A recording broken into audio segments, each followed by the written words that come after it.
Hürmetli vatandaşım, bugünkü leksiyemizi başlayımız. Leksiyadesi de Kadir Ozu. Washington'dan sözleyimiz. Bugünkü sözleydiğim temaların asas mezmun desek birincisi Cungo'nun, yani Cungo Amerika Qo'shma Shtatlar ichki davlatning savdo suhbati oxirlashdi. Oxirlashgandan keyingi xalqaro jamoat fikri. İkincisi, hozir Chavshan boshlig'i Kim Jong Un bilan Amerika Qo'shma Shtatlarining prezidenti Trumpning suhbat kunlari yaqinlab keldi. Endi bu esnada Cungo hukumatining siyosati to'g'ri bo'lishni, shundaq bir talabni yoki qiliqni amaliyotda Amerika shirkatlari va Amerikaning xususiy shirkatlari Amerika odamlardan talab qilishi va ularning mushuninga Cungocha siyosati to'g'ri bo'lishga majburlashi to'g'risida Aqsaroyning bayonot e'lon qilishi. Mushu mazmunlarni ko'r degan oldi fikr qilamiz, hurmatli vatandoshim, G'arb matbuotlari. Amerika Cungo savdo suhbatining tafsilotini orqa-orqadan e'lon qilishga boshladi. Mavzuli xabar 5-oyning 6-kuni Reuters orbitida e'lon qilindi. Xabar mundaq boshlandi. Amerika Cungo ikki taraf mushaqqatli suhbat o'tkazib, 2 kunda oran 6 soat so'zlashadi. Amerika suhbat vakillar uyiga muddatdan burun Amerikaga qaytdi. Amerika savdo vakillar uyiga Amerika qaytib kelgandan keyin suhbatning tafsilotini orqa-orqada e'lon qilishga boshladi. Fransiya xalqaro radio stansiyasi 7-kuni xabar qilib, mundaq ko'rsatdi. 3-4 kunlari Beijingda o'tkazilgan savdo suhbatiga qatnashgan vakillarning darajasi intayin yuqori. Amerika taraf savdo suhbati vakillar savdo ministri Steven Mnuchin yetakchiligida 7 nafar kishi savdo suhbatiga qatnashdi. Cungo taraf savdo suhbat vakillar uyiga 8 nafar kishi qatnashdi. Suhbat garchi 2 kun o'tkazildigan bo'lsa-mu, faqat 2 taraf 6 soatlar, 2 kun ichida 6 soatli suhbat o'tkazdi. Demak, bu yerda bu suhbat so'g'ichalashdi degan gapda. Amerika taraf 4-kuni suhbat oxirlashganda aeroplanga chiqib, Amerika vataniga qaytdi. Suhbat jarayonida Amerika taraf 6-oyning 1-kunidan burun Cungo tarafning Amerika o'tirib qo'ygan jadvalda ko'rsatilgan tartiblar bo'yicha Amerikaning talablari bo'yicha ishlarni tamom qilishni talab qildi. Ya'ni 6-oyning 1-dan burun biz jadvalda ko'rsatgan ishlarni qilib tamomlashni talab qildi. Bu talab Cungo tarafni cho'chitib o'tdi. Suhbatda har qanday natija bo'lmadi. 3-kuni tushda Amerika suhbat vakillari oddiy tamoq bilan g'izolandi. Kash tarafda Cungo tarafni kutib olasiz yaptimi, berilmadi. Hatto matbuot bilan yuz ko'rishmi o'rinlashtirilmadi. 4-kuni Amerika taraf bilan Cungo taraf faqat 2 soatli suhbatlashdi. Germaniya suratli xabarlar gazeti mundaq ko'rsatdi. Cungo tarafning Amerika tarafni behurmatlik qilib, kutib elishidan qaraganda, Amerika taraf o'tirib qo'ygan shartlarni Cungo tarafning norozi bo'lganligiga ko'rib olg'ildi. Demak, Cungoliklarning Amerika savdo suhbat vakillar umigiga qaratgan tutgan muomalasidan qaraganda deydi Germaniya, nima deydi? Demak, Cungo tarafning Amerika o'tirib qo'ygan talablardan norozi bo'lganligini ko'rib olg'ili bo'ladi. Shangang aynak gazeti 5-kuni xabardor kishilarning so'zlaridan naql keltirib, mundaq ko'rsatdi. Navbatdagi jiddiy vaziyat intayin og'ir. Amerika Cungo savdo suhbati ko'ngildagidek bo'lmadi. Yani bunu qisqartib 2 jumla bilan vatandoshlarga topshiraylik. Shangang aynak gazeti 5-kuni qilgan xabarida kishilarning so'zlaridan naql keltirib bundaq desadi. Vaziyat ciddi, intayin eğer. Nöbetki vaziyet ciddi ve vaziyet intayin eğer. Amerika Cumhuriyeti sohbeti köngüldeki ötközülme diye köngüldeki sohbet bulamadı. Angliya yapılmamalı gezeti 7. günü Amerika Cumhuriyeti Soğudu uğraşı baştan ayakçı sohbet mavzuluk makaliyle kılıp mındak görürsün. Amerika sohbet vekiller ümük 7 nefer kişi Cumhuriyet'e geldi. Soğudu sohbeti de en yukarı salahiyetli kişiler idi. Lakin bu yukarı netice vermeydiğin sohbet bulup çıktı. Beycan'da ötküzülgen Amerika Cumhuriyeti Soğudu sohbeti netice vermeydiğin sohbet bulup oturuğa çıktı. Çünkü değil. Çünkü dəstəbdilar. İş başlanışdan yoki söhbət başlanışdan burun şundaq uğurlaşdırılğan idi. Bu gapning vəzni bək əğir ekan cuma dostum, vətəndaşım, görən ha. Çünki Amerika söhbəti otursa, Soğudu söhbəti oturdu, heç qandaq nəticə hasil qıla almaydı.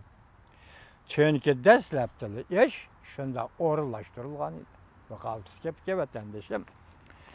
Soğudu söhbeti Amerika Cumhuriyeti yol koyuş, murasıya keliş, tayyorlik qilish lazım. Mavzuli xabar 5. ayının 6. günü, yani şu Duvit orbiti e'lon qilindi. Xabar mundaq başlandı. Cumhuriyeti Amerika Soğudu söhbeti her iki taraf xuşal bolmay tarqılışdı. Her iki taraf söhbetning oldi keyinde murassiyalashmaymiz, yol qo'ymaymiz deganini ta'kidlashdi. Lekin söhbətlə bo'ladigan murassiya bo'ladi, yo'l qo'yish bo'ladi. Cumhuriyetning amaliy kuchining o'sishiga ergishib, Amerika Cumhuriyeti munosabatida savdo sohasida so'rkilishning eng xatarli mezgiliga yetib kelgan mezgildir. Cumhuriyetning iqtisod taraqqiy qilyotdi, Amerika Cumhuriyeti munosabatida bu savdo munosabatlarida so'rkilishning bo'lishi muqarrar.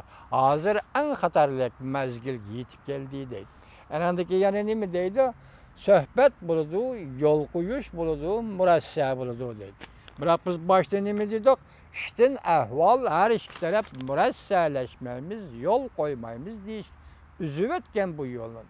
To'ng'iltib etgan bu yo'lni deyli. Endi murassiya qilishmaymiz, söhbət nima söhbətda yol qo'yishmaymiz deb etgan her iki taraf bir-biriga. Shunda o'ziga ishlab bergan. Oshkor emas bir-biriga. Endi oxirgi hisobda bu suhbat shundoq bo'ldi. Lekin Angliya yapılmamalı gezitidan nima deydi? Bu ish dastlabda shundoq o'rlashtirilgan.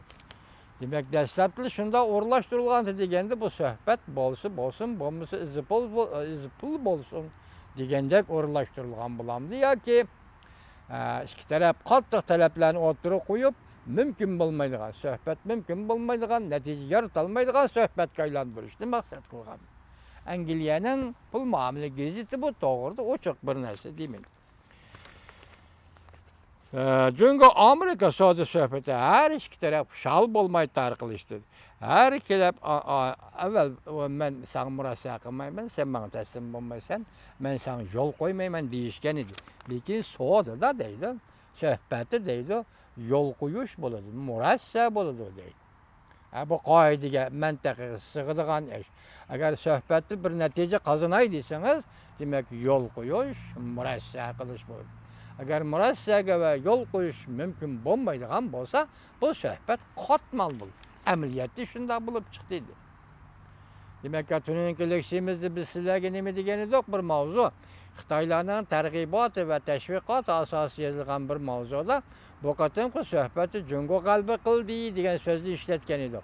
Amaliyotda bunday ish emaskan ish mana bunday chiqyapti. Angliya, Amerika urush orqali bosh ko'targanda dedi. Ko'p badal to'lagan edi. Intayin zo'r badal to'lagan edi. Jungo tinch yo'l bilan bosh ko'tarmoqchi bo'ladi ekan, Amerika bilan zo'r darajada to'qinishib qolmasalar, eng zo'r baxet hisoblasa bo'ladi dedi. Bugun Jungo tinch yo'l bilan bosh ko'tarib, amaliyotda biz tinch yo'l bilan bosh ko'tarish degandan nimadan derak berdiganligini tahlil qildik o'tganda vatandoshlarim nima? Tinch yo'l bilan bosh ko'tarish degandan nima deganing? Sen Tibetlar bilan Uyg'urning jinini hozir o'ynashyapsan. Uyg'urning jeni mavjudlik bilan o'ynashyapsan, yana nima tinch yo'l bilan bosh ko'tarish? Endi uni qo'yib turaylik. Hozir bu yerda nima deydi? Agar Jungo tinch yo'l bilan bosh ko'tarishni o'ylashadigan Amerika Qo'shma Shtatlari bilan to'qnashishdan saqlanish lozim deydi. Yoki to'qnash bo'lmasligi kerak. Agar to'qnash bo'lmasa, to'qnashdan saqlansalar, u vaqtda Jungoning taraqqiyoti uchun bu intayin zo'r g'albat. Biz o'tganda nima dedik? Fan texnikaning taraqqiyoti. Har ikki davlat hozir ketayotgan keskin raqobat fan texnika taraqqiyoti. Bu yerda bir formula bor, hurmatli vatandoshim. Fan texnika taraqqiy qiladi, amaliyoti shu davlatning ishlab chiqarish kuchi taraqqiy qiladi degan. İşlab chiqarish kuchi taraqqiy qiladi, onda bu jamiyatda taraqqiyot bo'ladi, madaniyat taraqqiyoti bo'ldi, sanoat taraqqiyoti bo'ldi, turmushda o'zgarish va taraqqiyot bo'ladi.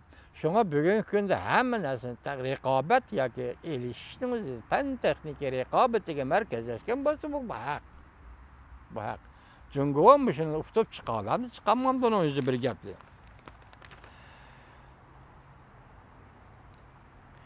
Yana bir kichik xabar, tuyuqsiz xabar, bu tuyuqsiz yetib kelgan bugungi xabar. Xi Jinping Dalyanga yetib keldi.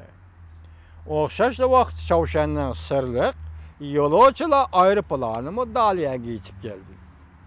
Reis Xi Jinping 7-8 kunlari Dalyani ko'zdan kechirdi ekan. Chavshanning balki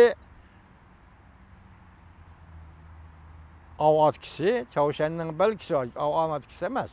Chavshanning belgisi var aeroplani. Chavshanning aeroplani Dalyan aeroportiga qo'ndi. Bir dona aeroplan. Tahlilchilar nima dedi? Chavshan Jungo rahbarlarining yana bir qatim ko'rishishni chetga qilib bo'lmaydi deb qisqalab qo'ydi. Yani gaplar bor, uni qo'yib qo'ydik, uni qisqartib. Bu yerda nima qadalmish paytda nima Reis Xi Jinping Dalyani ziyorat qildigan bo'lib qoldi. Bu birinchi savol. İkincisi hozir mümkünlük, tahlilchilarning mümkünligidan aytganda Chavshanning boshlig'i Kim Jong Un Dalyanga yetib kelib, dal mushkunda Xi Jinping bilan ko'rishadigan bo'lsa, buni chetga qaqmaymiz debdi-ku. Xi Jinping bilan ko'rishadigan bo'lsa, nima zaruriyati bo'ldi? Biz o'tgan kelishimizda Wang Yi Chavshanga keldi, nima zaruriyatdan keldi? Dal Amerika Qo'shma Shtatlari bilan Chavshan o'rtasida suhbat o'tkazilgan shunday bir paytda Wang Yi Tashqi ishlar ministri Jungoning Wang Yi Chavshan keldi, nima uchun keldi deb savol qo'ydi, shundami?